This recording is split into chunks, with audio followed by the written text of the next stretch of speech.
Today I want to talk about a topic that is really tough to talk about. It's talked about tough for me too, being someone who has been through it and currently going through it.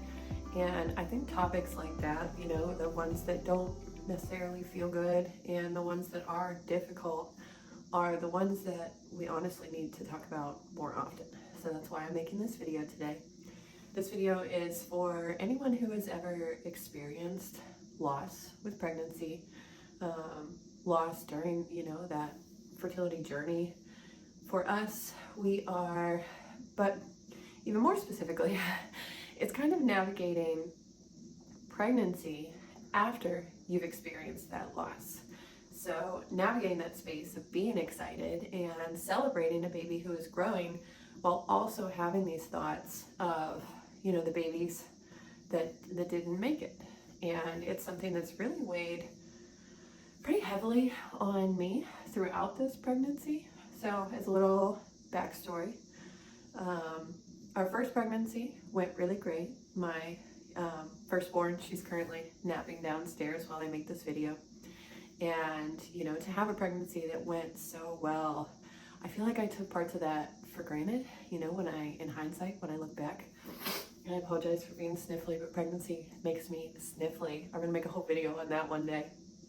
But having a pregnancy that went, it just went so well, it really got my mindset in this, every pregnancy is gonna go well. And that's, you wanna have that mindset. You wanna think positive. You wanna have a positive outlook. You want to, just go into it with gratitude and gratefulness and excitement. And it's hard when our next two pregnancies after her didn't go that way. Our first one was a miscarriage around the 7-week mark, which is, that's a very high miscarriage rate week in pregnancy. A lot happens in that 6th to 7th, 8th week. And then our third pregnancy ended up being an ectopic pregnancy, which I know a lot of people are familiar with that. And I'll do a whole video on that as well, because our ectopic was very not the normal.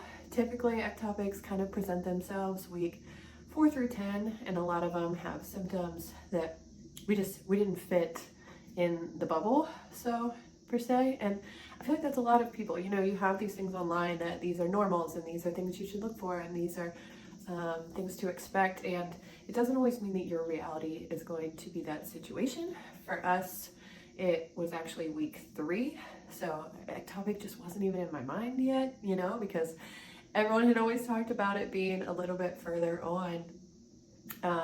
But for ours, as a quick rundown, upon implantation, it severed one of my fallopian tubes, and over a matter of 3 to 4 days, I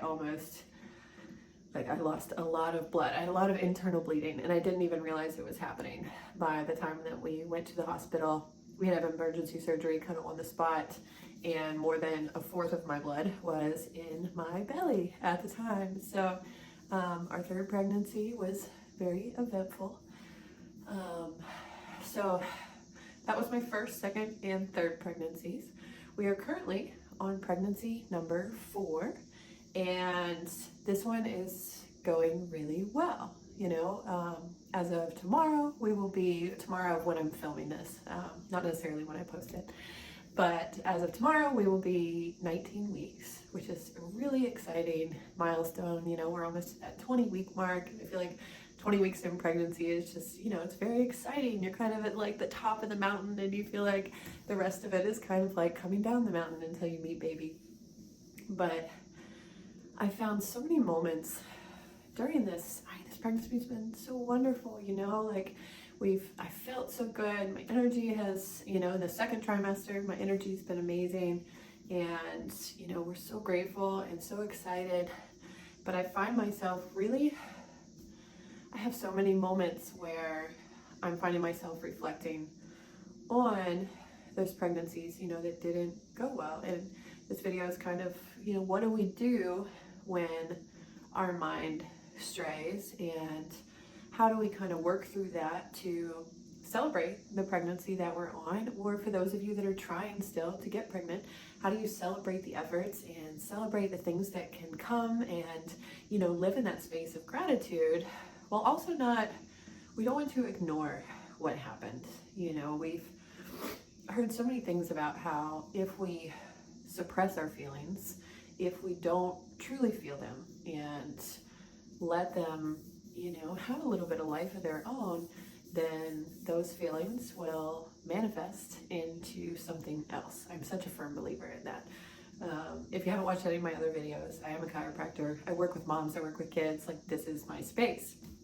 So I'm such a firm believer in feeling the things that we need to feel. So how do we navigate that space of feeling grief and feeling that loss and feeling, you know, those things that we wanted to happen that didn't come to fruition, while also feeling excitement and feeling hopeful and feeling grateful and feeling thankful? So how do we find a balance in that? And this video isn't me telling you the exact answers. I'm just telling you my experience of what I'm trying, what's been working for me, and what I've been noticing, and things that I'm also still open to trying. One big one, so I guess maybe we'll number them. So number one is, it typically helps if we take these thoughts that are running through our head and we let them be like a physical thing. So that could be talk therapy, if you want to find someone to really talk these feelings through. And, you know, that could be your spouse, that could be your friend, or that could be someone, you know, who professionally does this for a living. Find that person who is a safe space for you that, you know, doesn't necessarily have answers. You know, we don't need answers all the time. Sometimes we just need a sounding board. We just need someone to listen and to hear, you know, our experiences.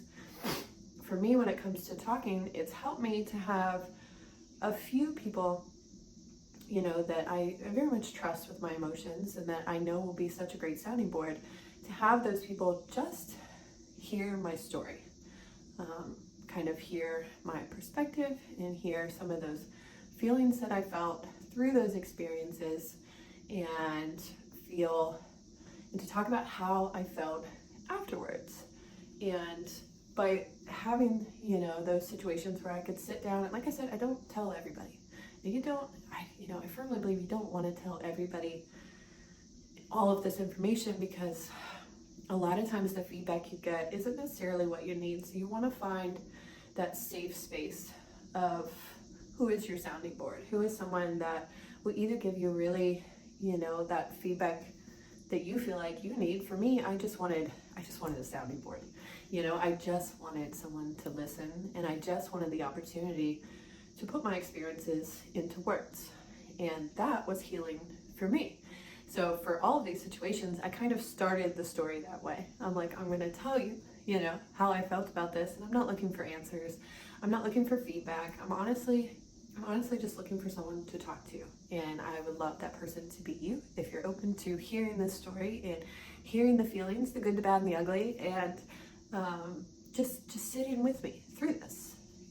That is what I am looking for. And I feel like setting those expectations really help guide how that conversation goes. So if you are looking for feedback, if you are looking for assistance, or, you know, especially if you're talking to a professional, they can have really good feedback of how you work through those emotions, how you work through those feelings. And so I think it's just so important to set those expectations of what it is that you're seeking and what the purpose of, you know, having this outlet is. Another great one is writing it down.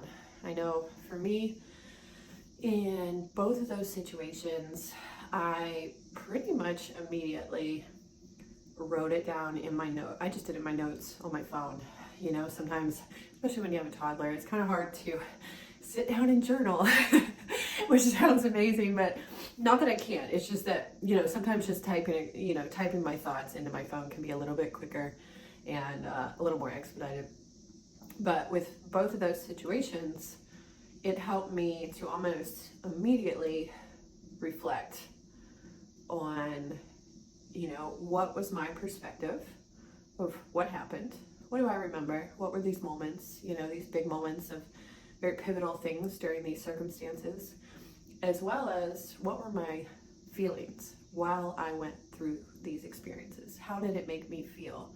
And these are things that you can kind of come back to. You don't necessarily have to reread it. A lot of times it feels good just to get it out, have it out of your body, have it leave your body, and then let it just be there. And when you get to a space where you are feeling really great and you are feeling like you have that mental energy and that physical capacity to revisit it and really go back through those details, then that's a really great time to do it. Not necessarily just any time, when you're feeling vulnerable and you're feeling like you're already having kind of a rough time. Sometimes it's better to kind of lean into some of the more positive things. At least in my circumstance, that helps. But I don't ignore it. Like I said, you can't ignore it. If you do, it's going to find ways. It's going to find ways to find you. So I am such a firm believer that when we have these feelings, and when you've experienced pregnancy loss, you have a lot of feelings, like whether you want to or not. It's just, you feel like a piece of you, a part of you went through this whole experience, and you saw opportunities, and you saw things that could be, even with our pregnancy that was only 3 weeks, it didn't keep me from having those thoughts and those feelings, and there's so many women that lose pregnancy so much further on, and the amount of time I spend thinking about those women, of what they go through and what that must be like to have so many weeks of hopes and dreams and thoughts, and it builds. So wherever your experience is and whatever you went through, give yourself grace on having that grief stay with you for a long time. It's like an old friend, they always say, that will revisit you even when you don't want it to necessarily. It'll surprise you when they show up. And that grief, I don't think it's meant to leave us. I think it always is going to be a piece of us and a friend within us. And I think the more time we spend working on it and spending time with it and finding ways to reflect and work through those feelings and sit with those feelings, that does become more of a friendship, rather than an, oh my goodness, those feelings are back. At least that's my goal, is, I want to think back on those, and, I just want to reflect on them. And even when I'm 80, I'm sitting in a rocking chair on my front porch, just chilling, I want to still have thoughts about those pregnancies, and still have thoughts about those experiences that I experienced, and how that helped to shape me into a different kind of mother. I mean, the gratitude that I have for my first pregnancy, oh my gosh, the amount that it just like multiplied after having experiences that didn't go that way. That alone was like such a huge growth experience for me. And not that, what I mean, it just, you can't help but be extra grateful for the more positive things when you have these really, big traumas that do happen to us. And so those are big. I know I'm kind of drawing it out with my answer, but I feel like talking about it, really giving life to your feelings and not bottling them up and keeping them with yourself and feeling like you have to feel that alone, and that your feelings maybe aren't valid, and that you're feeling things that you shouldn't be. We have so much negative chatter in our mind. So it can really help to just have an outlet, someone who's just a positive sounding board, that can even just be like, it's okay to feel the way you're feeling. It is valid to feel the way you're feeling. And sometimes we just need that reminder. I know that I do sometimes, because I'll find myself in comparison of what somebody else's experience is versus mine. And I should be grateful that mine wasn't worse than it was, but we can't compare when it comes to this. This is finding time to just to know that your feelings matter, and your feelings are going to sit with you for a very long time. So verbal outlets, written outlets, those are both phenomenal. I also know there's a lot of therapies you can do to help work with different aspects of your healing. For me, during the day, I'll find a lot of times that I'm not thinking about it or having those thoughts stir up. You know, a lot of times we're in the hustle and the bustle, and so much is going on that our mind just doesn't go to those things. But I've found that during this pregnancy especially, those thoughts are really coming up in my dreams. More first trimester than second trimester. The second trimester, my dreams have been, I'm finding, much more positive. Or if you know pregnancy dreams, they're like a movie. It's like you live a movie most nights. And my movies lately are just a lot more excitement and just chaos, and just, I think it's like the chaos of thinking about a new baby coming in, you know, like it's just exciting and like, oh my goodness, we got to change everything. But it's such great feelings. Whereas first trimester, my dreams were not kind to me. I was having dreams about, you know, loss probably twice a week. Like it was very frequent, and to me that really shows that like my subconscious mind is really still in that space. And what are some things that I can do to help work through that? For me, like I said, I'm a chiropractor, and I believe so much in working with the nervous system, helping your body get regulated. You know, after you go through loss and trauma, your body needs to re-regulate. It needs to just calm down, to get out of that fight or flight, and to just be in that rest state. So for me, I get adjusted every other week. That is a non-negotiable. It does not leave the calendar, and that tremendously has helped my body, I think, you know, over this time to, like I said, not ignore it. We can't ignore it. Like those things happened, and you know, those things are very real, but it's helping my body regulate those feelings, I feel like, into a more safer space, especially, you know, with this pregnancy, that this pregnancy is not those. It can still have its own experiences. We can still, you know, anything can happen. That's always a thought in my mind, but I want to focus my mind personally on positive thoughts and excitement. And I want to think about, you know, the possibilities, and I want to be grateful, and I want to just, you know, start thinking about home birth and start thinking about setting things up and having a newborn again. And like, that's where I want my mind to be. But I, like, you know, it's going to fall back on those things. So what are things I can do to just help regulate my nervous system so that when it's falling back into these thoughts, that I'm not in like a panic? And chiropractic has helped tremendously. There's a ton of things you can do at home. You can do some Epsom salt baths on a regular basis. If you are able to do that, that's incredible. Like I said, I have a toddler, so my ability to have regular Epsom salt baths has waned a little bit this pregnancy compared to hers.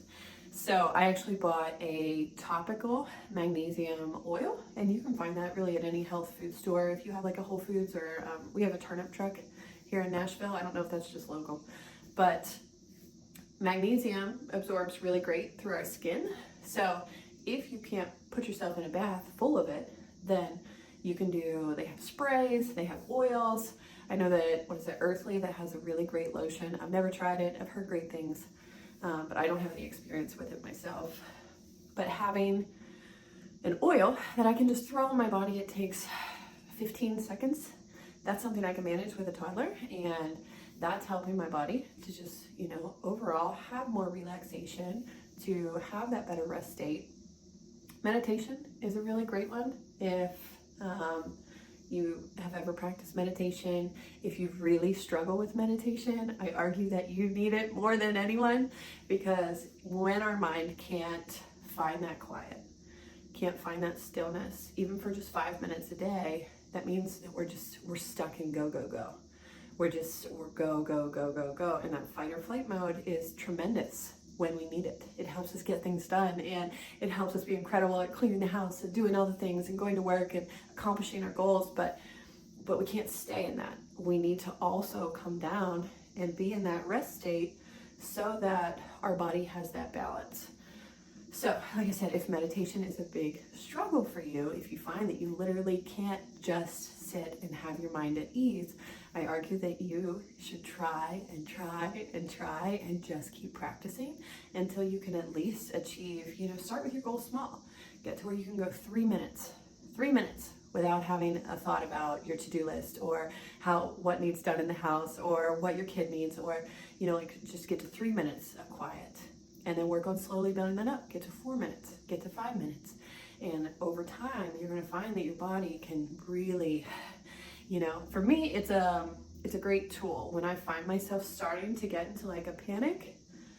By practicing meditation during all the times that I'm not in a panic, it helps kind of build that muscle of relaxation for me, so that when my anxiety builds up or when my stress builds up, I can consciously push it back down, and I can put myself back in that rest state. And the times that I'm struggling to do that, I know that I'm behind on my practice of meditation and calming my body, calming my mind, and getting my body to just be okay with rest.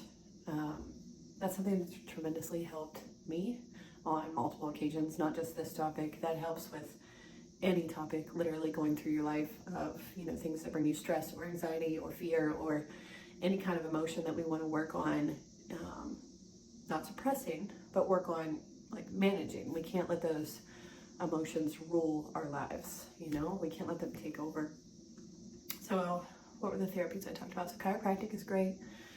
Epsom salt baths are great. Yoga is really great. Just stretching, it doesn't have to be yoga per se, just stretch. Just spend 10 minutes just stretching your body. Do things that feel good. Move your body in ways that just feel relaxing. And, as a chiropractor, I'm going to tell you to move your body in ways that reverse what you're doing all day. If you're forward all day, work on opening your chest. If you're sitting all day, work on opening your hips. If you're I'll pull back out of the chiropractic mode. But these are really important just to help reset your body, calm your body down. I know a lot of people talk about NET therapy, and it is one that's on my to-do list, but I haven't done it yet. So I don't have actual feedback. I just know a lot of people who have tried it for different traumas or different stresses or different anxieties. And I even know multiple women who have done it specifically for miscarriage or pregnancy loss of any variety. And they said that they felt tremendous benefits from it. So it is definitely on my list of things to add to help my body. But like I said, I've noticed such a good shift from first trimester to second trimester that I'm feeling really good about all the things that I'm currently trying. And I'm going to keep trying for more. This isn't all the things you could do to help your body work through things. These are just things that have been helping me personally. I know my video is running kind of long, so I'm probably going to cut this one short. But I'm going to revisit this topic because, like I said, it's one that needs to be talked about, because a lot of times I know a lot of women that don't even tell anyone they experience loss. Like, they keep it so bottled up to themselves. And that's such a big weight to carry all alone. I've been fortunate that I've been working with women through pregnancy with chiropractic for years now, and I love to be a safe space. I've had a lot of women open up to me about their experience and their loss and what they're doing to help navigate that. And I love being, like I said, a safe sounding board. We need more of those, and if you don't have a safe sounding board in your life, find one. It's so needed, just to have someone that can just let you talk and let you experience, what you experienced in words. And I think there's so much healing in that. So I'm going to leave you with that. Like I said, I'm going to revisit this because this is something that I will still be thinking about until I'm 80 years old. So this will come up in more of my videos. This video, I'm still new to YouTube. I'm only like a week into it. So this will come up much more often, especially throughout this pregnancy, talking about continued progress of how I'm working through things and what I'm thinking about. But if you are currently in that space of loss, or even if you experienced it 10 years ago and it's still a major struggle for you, I hope that you are able to find some peace. And I hope that you know that there are things you can keep doing, things that you can keep trying. Don't feel like you are stuck in those feelings that you have right now forever. So leave some comments. Let me know your experience, what's helped you, what is still helping you. I would love to hear some feedback. I know it's hard to put stuff like that on the internet, but if you feel like it is a safe enough space for you, I would love to hear about it, because hearing these stories, like I said, we need to talk about them more often. But thanks for being here, guys. If you're new to my channel, I just talk about I like to talk about birth, home birth, pregnancy, navigating all those spaces, navigating motherhood, which is wild and crazy and exciting and awesome and chaotic. But I also love to talk about gardening, living more holistically, trying to find a balance with all the things. So I would love it if you stick around.